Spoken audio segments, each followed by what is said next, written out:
30 পৰা 40 মিটাৰ মান ৰাস্তা পাৰ হওঁতে 40 পৰা 50 টকাকৈ ভাড়া লয়, যেটো আমাৰ দুখীয়া মানুহৰ পাৰ হওঁতে বহুত অসুবিধা হৈছে।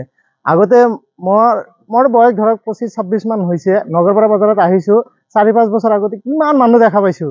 আজিকালি দুটা পাৰঘাটৰ কাৰণে, ইফালে এটা মাজেৰ চৰৰ পাৰঘাট এটাৰ কাৰণে, এই দুটা পাৰঘাটৰ কাৰণে ইমান ভাড়া লয়, মানুহে বজাৰত অহা বাদ দিছে। এইটো বজাৰৰ পৰিস্থিতিও বেয়া হৈছে।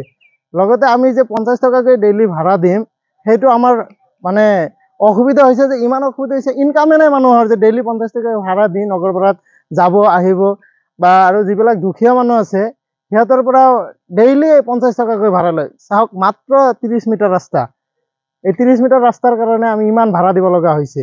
যদি চৰকাৰে কিবা বিবেচনা কৰি আমাক এখন পকী দলঙৰ ব্যৱস্থা কৰি দিয়ে, নথৈ আমি আনন্দিত হলো হয়।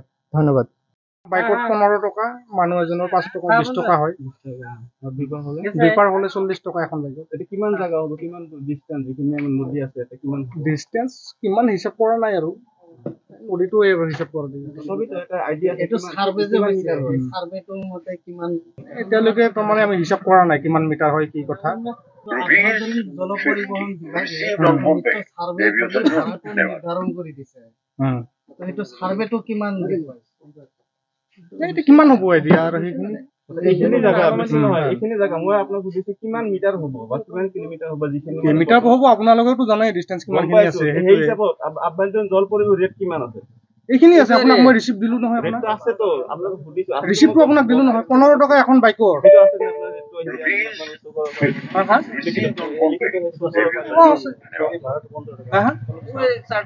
ইয়াত লগত নাই এতিয়া এইবিলাক।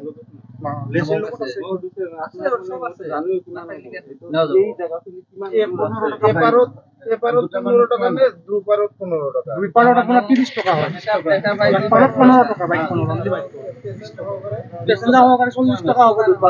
30 পৰা 40 মিটাৰ মান ৰাস্তা পাৰ হওঁতে 40 পৰা 50 টকাকৈ ভাড়া লয়, যেটো আমাৰ দুখীয়া মানুহৰ পাৰ হওঁতে বহুত অসুবিধা হৈছে। আগতে মোৰ বয়স ধৰক 25-26 মান হৈছে, নগৰপাৰা বজাৰত আহিছোঁ 4-5 বছৰ আগতে কিমান মানুহ দেখা পাইছোঁ। আজিকালি দুটা পাৰঘাটৰ কাৰণে, ইফালে এটা মাজেৰ চৰৰ পাৰঘাট এটাৰ কাৰণে, এই দুটা পাৰঘাটৰ কাৰণে ইমান ভাড়া লয়, মানুহে বজাৰত অহা বাদ দিছে। এইটো বজাৰৰ পৰিস্থিতিও বেয়া হৈছে।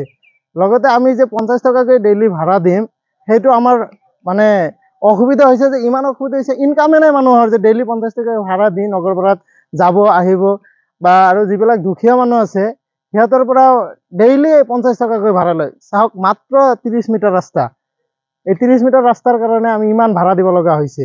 যদি চৰকাৰে কিবা বিবেচনা কৰি আমাক এখন পকী দলঙৰ ব্যৱস্থা কৰি দিয়ে, নথৈ আমি আনন্দিত হলো হয়। ধন্যবাদ। ৰাজ্যত নিৰ্বাচনী জ্বৰ, পুনৰ শাসনলৈ আহিব নেকি বিজেপি মিত্ৰজোঁট, নে দেশত উত্থান ঘটিব বিৰোধী শক্তিৰ?